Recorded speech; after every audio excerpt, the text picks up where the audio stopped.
Listo. Ahora sí ya estamos grabando. Y si no, mi jefe me regaña por no grabar la clase. Bien. Entonces, en estos videos, volviendo al tema que acabamos de ver acerca de Apocalipto, ¿qué dice Dylan? A él le ayudó mucho porque tenía muchas habilidades y las trampas que colocaba. Si no hubiera muerto también. Ajá. El tipo era muy inteligente. El tipo fue muy estratega y la logró. La sacó adelante. Y, y de eso se trata. Por ejemplo, algo que nos sirve para la vida práctica, para nosotros, si en algún momento tenemos que vivir una situación así, porque pues cosas pasan. ¿Cuál fue la clave para poder librarse de ese camino tan tortuoso y tan duro de vivir? Pues usted corre de frente, usted se vuelve un blanco fácil, ¿sí?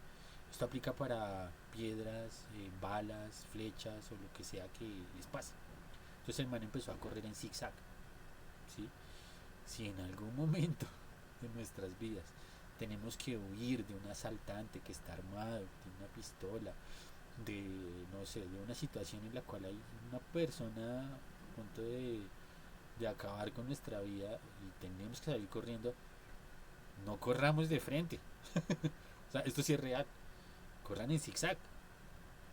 Y el tipo la sacó adelante porque logró correr en zigzag. Porque los dos primeros corrían solo derechito. Pero usted se vuelve un blanco fácil. Y pum. Entonces el tipo fue muy inteligente. Eh, bueno, entonces, cuando llegan las carabelas, llegan ya con soldados, ya llegan armadas, ya llegan con una estrategia muy clara y muy marcada de voy a conquistar este territorio. ¿Sí? Eh, y, eh, y su pensamiento es ese. Ya han explorado otras partes del continente y ya saben que hay oro, que hay plata. El europeo ya conoce la minería, el aborigen no. El aborigen tiene, el nativo, digamos, de americano, el oro del cual hacen sus accesorios y demás, es un oro que no lo buscan en minas, sino que lo sacan de los ríos, con un proceso de decantación del agua. Básicamente es como una sartén grandota, como un bowl grandote de cobre o de otros materiales donde moviéndolo separan la arena de las pepitas de oro. Eso es algo muy rudimentario y muy artesanal. El europeo sabe explorar la tierra, tiene picas, tiene elementos que le permiten entrar a la tierra. Entonces ellos ya conocen el oro, ve que hay oro, ya se han llevado oro, están en una competencia en Europa por el más fuerte y el que más tiene y demás. Entonces lo que están buscando es precisamente eso, ese oro. Un punto muy importante es que le dice, la esposa del protagonista le dice, ¿quiénes son ellos? Pero no está hablando de las personas, de los españoles, está hablando de los barcos. Sí, está señalándolos a ellos, no dice qué es eso, sino quiénes son ellos. Porque es una tecnología tan avanzada que ella piensa o se imagina que es un ser sobrenatural, que es un animal, que es una cosa así como quiénes son ellos. Por eso él le contesta, ellos traen hombres, ¿sí? Ellos, los barcos, traen hombres. Entonces digamos que es importante porque es un choque de civilizaciones que no conocen nada la una de la otra, ¿sí? No saben absolutamente nada. Y eso no solamente eh, es porque no lo entienden los aborígenes, sino porque los europeos tampoco lo entienden. Entonces, en todas estas historias de los bucaneros, de los piratas, de todo lo que los navegantes hablan entre ellos, sale una leyenda que es la leyenda del Dorado. ¿Sí? Hay una película, creo que es de Pixar, no, de DreamWorks, que se llama El Camino hacia el Dorado, es infantil, a mí se la recomiendo. Tampoco es tan exacta históricamente, pero muestra también algunos apartes. Y es interesante ver, es entretenida y uno ve cosas. ¿Qué es lo que hablan de la leyenda del Dorado? La leyenda del Dorado, según ellos, es una ciudad donde absolutamente todo es de oro. Donde, hemos dicho, estornudan y le sale oro en lugar de mocos. Eso es lo que ellos creen, ¿sí? Esa es la película en donde aparece una persona, dos hombres, Sí, un dos chico hombres. monito y el otro peli castaña. Sí, exacto. Ah, es muy buena. A mí me gusta. Sí, sí, sí, esa es muy interesante. Y uno de ellos se enamora del aborigen y no sé qué, y terminan llegando a la ciudad y montan como un barco todo el oro que se encuentran y en fin. Y a ellos los ven como dos dioses porque llegan en un caballo y entonces se parece a una deidad que ellos tallan y en fin. Entonces, esa leyenda del dorado es algo que está metida en el colectivo de los europeos, en ese imaginario que tienen los europeos. Entonces ellos quieren encontrar el dorado, ¿sí? Lo que ellos no entienden, en el caso particular de la cultura a la cual están llegando, es que el, ellos se refieren a esa cosa dorada, a esa cosa amarilla que, que ellos idolatran y que les da vida y que es el centro de su economía y que lo es todo. ¿Por qué? Nosotros diríamos, pues esa cosa amarilla y que brilla y que es alimentada por el sol, pues debe ser el oro. Pero no, realmente los nativos americanos a lo que más idolatraban y demás no era el oro. Sí, les servían en algún momento para comerciar y sobre todo los aztecas y los mayas porque los de ahí para abajo era otra historia. Pero lo que realmente era el centro de su vida y a lo que ellos llamaban esa cosa brillante y amarilla era el maíz. Ese era su gran tesoro, ¿sí? Porque del maíz preparaban cosas como las arepas, por ejemplo. ¿Sí? Era otra forma diferente de hacerlo. Pero del maíz es que se hacen esa masa con la que ellos cocinaban, de lo cual se alimentaban, era su economía.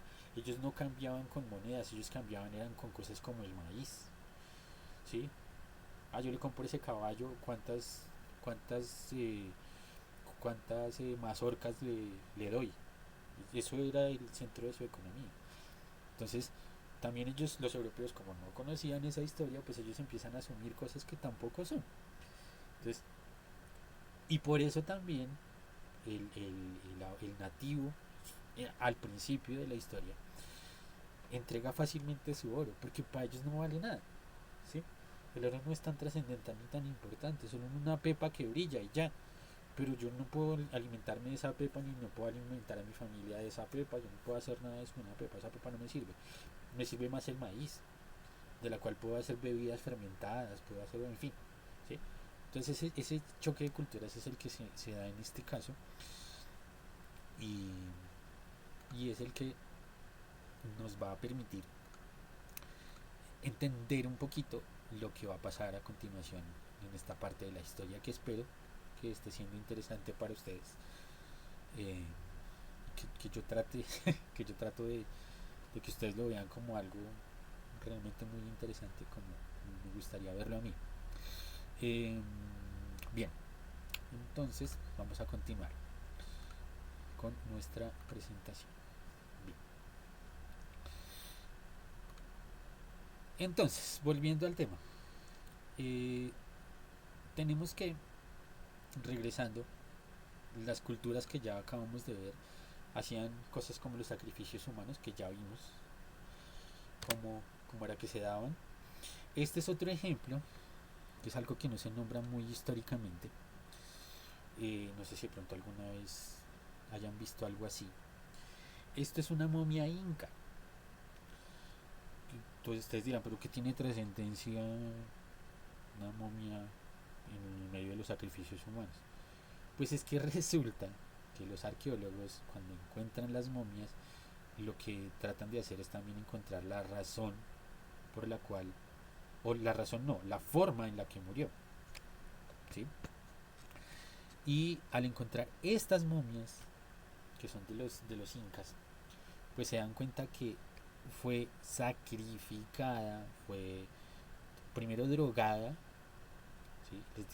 Le dieron muchos alucinógenos, para que estuviera, ¿cómo se dice eso? Manejable, para que se dejara llevar a hacer todo lo que sea que le iban a hacer. Entonces literalmente en carne viva, y estando así como consciente, entre consciente e inconsciente, muchas veces les abrían el cráneo también como parte de ese sacrificio y de ese ritual. Aquí como era con un tema alucinógeno, lo hacían más voluntariamente. Sin embargo, ¿qué es lo trascendental de acá? Que esta momia no es de una mujer de 20 años, de 30 años, adultos como los que vimos en el tema de los aztecas, sino que es una niña de 9 años, ¿sí? Entonces, pues sacrificaban a los niños. Y no eran los niños de los esclavos ni de las clases más bajas, ¿no? A sus propios hijos. Entonces, iban y hacían ese tipo de situación. Entonces uno dice, bueno, ¿y acá qué? Finalmente qué. Muy lindos con sus cultivos y demás, pero ¿y qué? ¿Sí? Y eso era algo que se daba en, no siempre en todas, pero sí en casi todas, las culturas prehispánicas, ¿sí? Prehispánicas, antes de los españoles, prehispánicas. Entonces, ese tipo de cosas se daban siempre. Entonces llegaron, después de que primero les abren las puertas los nativos a todos los europeos, creyendo los dioses y demás, se dan cuenta que no son dioses y que vienen es a montarla. ¿Sí? Y aquí es donde se da, después del año 1493 hasta el año 1540, se da el proceso de conquista. ¿Por qué en el 1493? Si ustedes recuerdan, cuando vimos ahorita lo de Colón, él llegó en 1492. O sea, tuvo que pasar por lo menos un año antes de que dijeran, oiga, vamos a conquistar. Y sin embargo, en el 1493 no había un conocimiento tan extendido de lo que realmente había en América. Entonces, claro, ¿qué pasa? En Europa, en España particularmente, España, Portugal, Aragón, Castilla y Granada, en esa parte que les mostré al principio, había, ya se había establecido como el tema de la Iglesia Católica, eh, como los que mandaban la parada. Entonces tenía más poder personajes como los obispos y los papas, sobre todo el papa. En ese momento era el papa Alejandro, bueno, por si acaso. Eh, y ellos eran los que mandaban la parada. Entonces, en esa ansia de poder que tenía la Iglesia Católica Romana, de, de seguir como en ese tema del poder y demás, pues les da permiso y como que dividen la tierra de América y les da ciertos permisos para supuestamente evangelizar esos pueblos, ¿sí? Y digo yo supuestamente porque era la excusa, pero no era realmente el propósito ni el objetivo. Entonces, claro, ya les dice, vayan y háganlo, ¿sí? Obviamente los pueblos se resisten porque tienen su propia cultura, sus propias creencias y demás. Entonces ya están viendo que estos no son cualquier gato. Entonces, claro, el español viene ahora sí, y ahora sí se empieza a armar una guerra, ¿sí? Una guerra literalmente con los nativos americanos que estaban en ese momento. Ahora, los conquistadores tenían mil ventajas, muchísimas. Digamos que vamos a hablar de estas que son como las más importantes. Primero tenían cañones, tenían la pólvora que ya habíamos visto que venía desde China, tenían armas de fuego, ¿sí?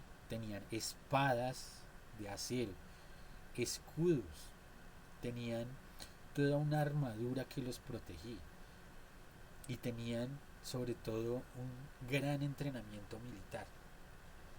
¿Cuál entrenamiento era ese? Pues habían tenido que romper la madre, perdón por la expresión, pero se habían tenido que dar de golpecitos con el Imperio Otomano, con el Imperio Sacro Romano, o sea, habían tenido que vivir guerras y ya estaban entrenados para eso. Ahora, los soldados de por sí venían, y esto sí es algo que hay que tomar muy en cuenta, ya en este momento no eran como en el viaje de Colón, que fue lo que no nos sirve vaya para allá. No, ya en este momento los que venían eran ya soldados de élite, soldados entrenados, soldados que eran sangrientos en su vivir, porque estaban acostumbrados a las conquistas, a pelear con los vikingos, a pelear con los bárbaros, a pelear con los, con los de las villas lejanas, eso los llamaron villanos, ¿sí? Con los villanos del momento y tal. Entonces, venían con un entrenamiento militar muy fuerte, muy poderoso. Tenían también perros entrenados que ayudaban al ataque, a la defensa, que desgarraban. No sé si ustedes en algún momento han visto o han escuchado de, por ejemplo, el tema de que un pitbull, no sé, le arrancó un pie a una niña, en fin, o sea, eran perros fuertemente entrenados y que hacían todo lo que se les decía. Entonces era una ventaja grandísima que no tenían los aborígenes. Los aborígenes, los nativos americanos no tenían eso. Tenían las armas que acabamos de ver en el video de Apocalipto. Tenían, sí, flechas, tenían todos los bastones ceremoniales, tenían cómo pelear, pero no tenían todas las herramientas, no habían forjado el acero, no lo habían mezclado con el cobre, no habían hecho el estaño, no tenían ni idea de nada de eso. ¿Sí? Entonces, pues claro, vienen estos y por donde me aprovecho. Aparte de eso, habían guerras civiles entre los pueblos del momento. Entonces, en el tema de los incas, por ejemplo, había una disputa, estoy hablando ya más hacia el sur en el Perú, una disputa entre dos miembros herederos de la familia real, entre comillas, que querían disputarse el terreno. Entre los aztecas y los mayas también habían dos pueblos que estaban luchando entre ellos. Entonces esas guerras civiles que tenían los pueblos americanos, pues los españoles se aprovecharon, ¿sí? Porque en río revuelto, pues los pescadores son los que van y sacan provecho.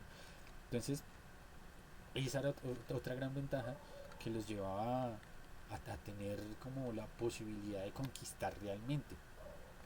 Y una ventaja que ellos mismos ni siquiera sabían que tenían eran las enfermedades que traían los europeos. Cualquiera diría, pero pues sí, todos traen enfermedades. Pero hagamos de cuenta que es algo como lo que pasó con lo que vivimos tan cercanamente hace poco con la pandemia. Son virus para los que nuestros cuerpos no están preparados.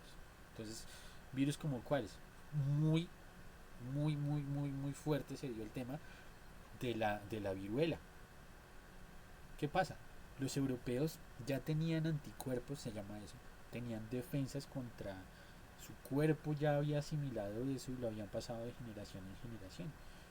Pero los aborígenes, los indígenas, los nativos de acá, no habían tenido el contacto con esa enfermedad, no sabían sus propios cuerpos, no habían sido vacunados, mejor dicho. Los europeos sí, no propiamente porque le hubieran inyectado una vacuna, sino porque ya habían tenido ese choque, su cuerpo contra esa enfermedad. Entonces, si bien es cierto que se daba, pues pasaba como una gripita y ya.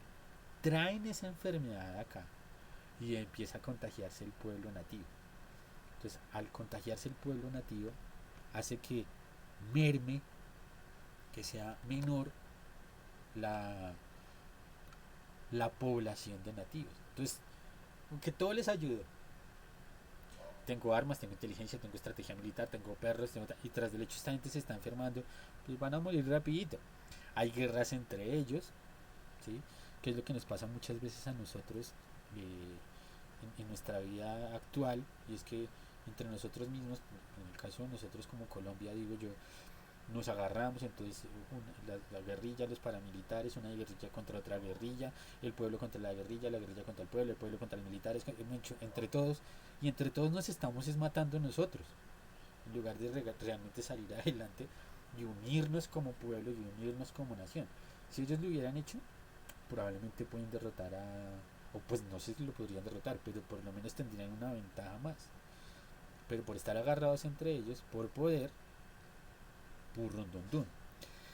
Esta imagen, que claramente es una representación gráfica, es apenas un dibujito, pues muestra la forma en que estos pueblos vienen y chocan, ¿sí? Entonces se dan guerras y demás. Ahora, esto pasa muy a nivel de los aztecas y los mayas y del tema de los incas y demás.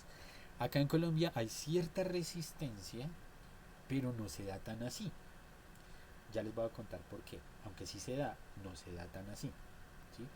Sí se da esa evangelización entre comillas a la fuerza, el convertirlos a la religión a la fuerza, pero una guerra tan grande no se da, particularmente porque el pueblo muisca, que era el que habitaba acá, eh, pues no eran tan guerreros como los otros que les acabo de nombrar, ¿sí?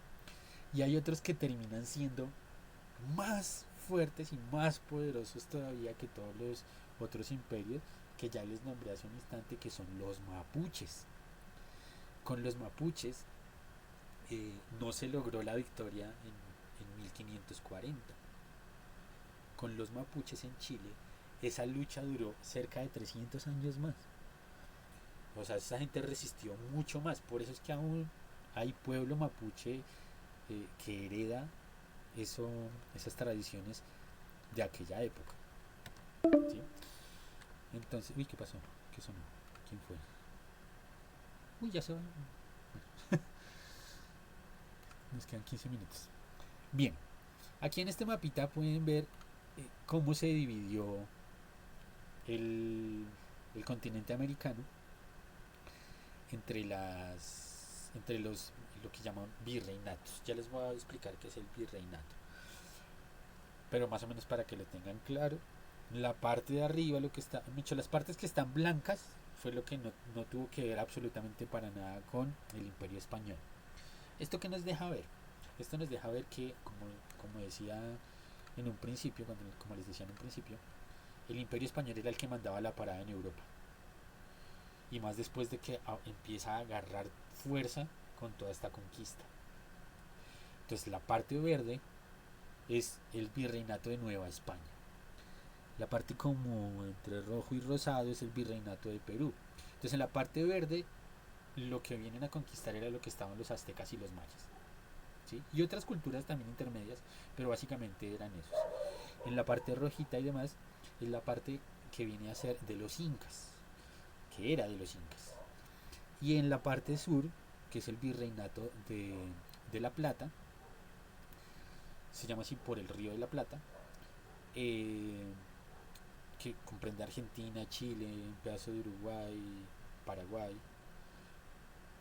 Allá en esa parte fue donde se vivió el tema con la guerra con los mapuches. ¿Listo? Y en la parte que ya ustedes reconocen es el virreinato de Nueva Granada, que es lo que más o menos, a grosso modo, es Panamá, Colombia, lo que conocemos ahorita como Panamá, Colombia, Venezuela, Ecuador y un pedacito de Bolivia. Entonces, así se armó el virreinato. ¿Qué pasa en ese virreinato?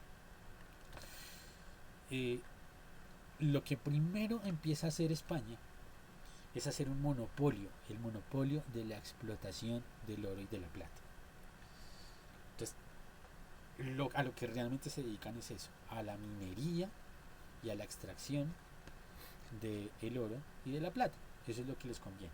Pero entonces ese oro y esa plata se van para España y allá comercian, venden, compran y demás.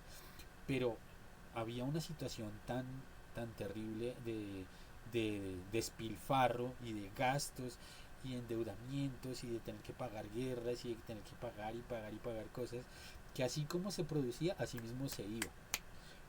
Rapidito se les iba la plata.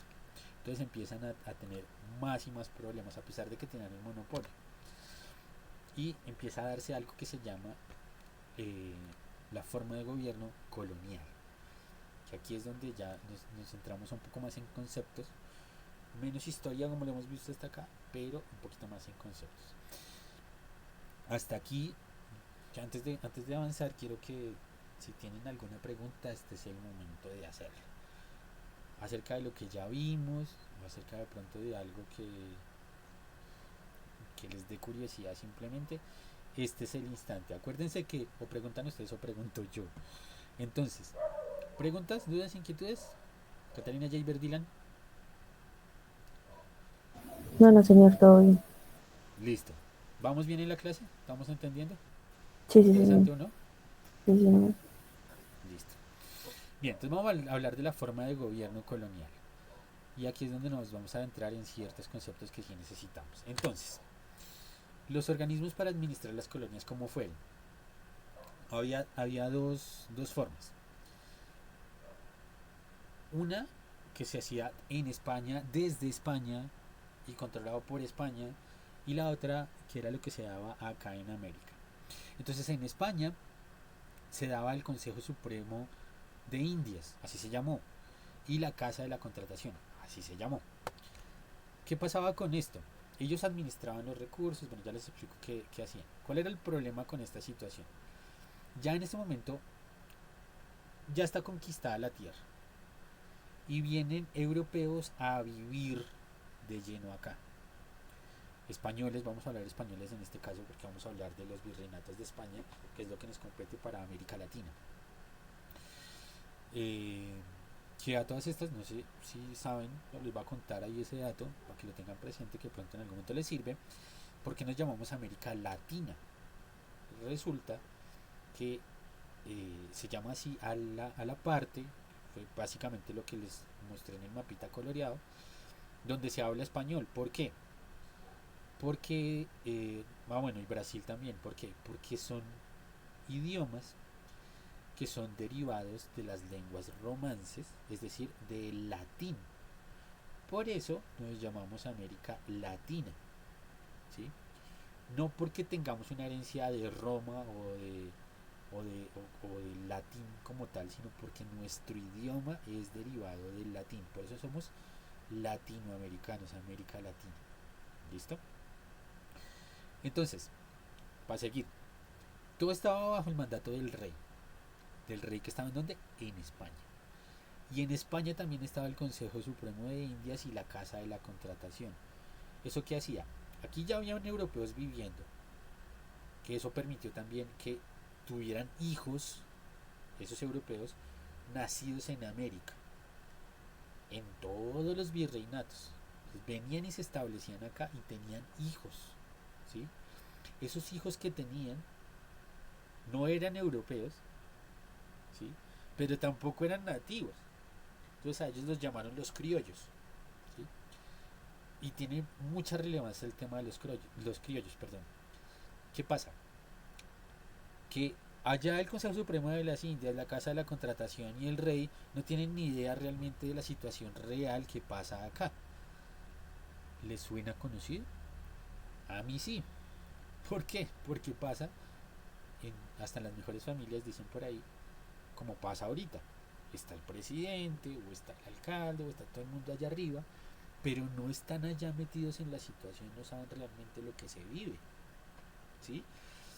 Los alcaldes de turno no están todo el tiempo viviendo la situación que tienen que vivir las personas en Bosa, en Sacha, en la estancia o aquí en mi barrio, ¿sí? Están allá. Y sin embargo acá están en cierto contacto. Imagínense cómo sería la diferencia en ese momento de estar a días o a semanas del continente, sin teléfonos, sin una comunicación. O sea, un barco arranca hoy a llevarle la noticia al rey de España de que, no sé, ay, se nos fue el agua. 3 semanas después le llega la información al rey y 6 semanas después viene la respuesta del rey que dice, pues miren a ver qué hacen. Es como que se sienten perdidos y sin un acompañamiento. Eso prepara el terreno para lo que va a venir más adelante. En América, ¿cómo estaban organizadas las cosas? Todo estaba bajo el mandato del rey, ¿no? Y en España estaba el Consejo Supremo de las Indias y la Casa de Contratación, así se llaman, ya les explico qué es. Aquí en América estaban los virreinatos, ¿sí? Estaban a cargo de un virrey. Ojo, el virrey se supone que debería estar acá, pero también se la pasaba más en España que acá, pero eso es otra historia. También habían algo que se llaman audiencias que estaban a cargo del presidente real de la audiencia. Ojo, no era un presidente de un país, era el presidente de ese grupo de gente. Las capitanías generales, ¿sí? ¿Qué era eso? Capitanes del ejército en este caso por ejemplo del ejército de Nueva Granada, que eran los que se encargaban de esos terrenos, por así decirlo, militarmente hablando. Y había también gobernaciones a cargo de, valga la redundancia, los gobernadores del momento, que también eran europeos netamente. En estos cargos, tanto en los capitanes del ejército como en los gobernadores, como el presidente de la Real Audiencia, tenían que ser sí o sí europeos, ¿sí? Es decir, el hijo del presidente de la Real Audiencia, nacido en América, no tenía derecho a ser presidente de la Real Audiencia.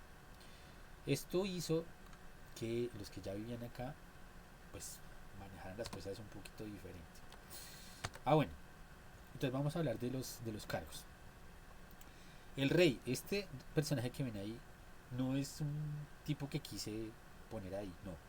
Es el rey Felipe de España, el que en ese momento era el rey, ¿sí? El que realmente estaba mandando la parada. El rey era el dueño absoluto de los territorios, el duro de los duros, el máximo señor de los indígenas y de los colonos. Ya sabemos que son los colonos, ¿verdad? Los que vienen a colonizar. Entonces era el jefe de jefes, como dicen los tigres del norte, era el jefe de jefes, ¿sí? Sus órdenes eran transcritas en documentos llamados cédulas reales o reales cédulas, ¿sí? Ahora, una pausa eh, aquí en esta parte de la historia. ¿Por qué? Es importante que nosotros diferenciemos cómo se empieza a dar el desarrollo en esos virreinatos diferente a cómo se da en Estados Unidos. Porque marca la historia de por qué hoy somos como somos. Y nos comparamos con Estados Unidos, por ejemplo, o con Brasil, o con Canadá, y por qué nosotros terminamos siendo lo que somos. Pues tiene sus cosas buenas y sus cosas malas. Cuando se empiezan a asentar, a vivir los europeos aquí en América, sobre todo los españoles, ¿sí? Los españoles particularmente, vienen a vivir acá y empiezan a no solo a tener hijos acá, sino que sus hijos empiezan a tener más hijos. Pero esos hijos que ellos tienen acá empiezan a casarse, a noviarse y a enamorarse de indígenas. Entonces se da algo que se llama el mestizaje. Entonces, la raza como tal indígena no se pierde, sino que va mezclándose, va fusionándose. Entonces ahí empiezan a darse el tema de los criollos, pero mezclados. Entonces empieza a haber cierta rivalidad y cierta segregación de raza y este tipo de cosas. ¿Qué pasó en Estados Unidos? En Estados Unidos no fue así. En Estados Unidos llegaron, ya habían descubierto América cuando ellos llegaron. Llegaron del Reino de Francia al lado de Canadá y llegaron de Inglaterra a lo que hoy es Estados Unidos. Y de Portugal llegaron a lo que es Brasil. Portugal y España eran muy cercanos y manejaban un sistema muy parecido. Portugal y España eran católicos, venían bajo el poder de la Iglesia Católica.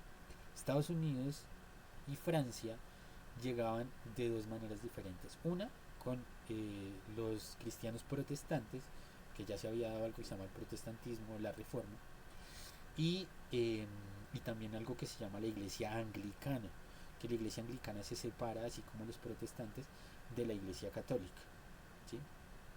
Entonces ellos no estaban editados y supeditados al obispo, en ese momento era al papa, que en ese momento era el papa Alejandro, ¿sí?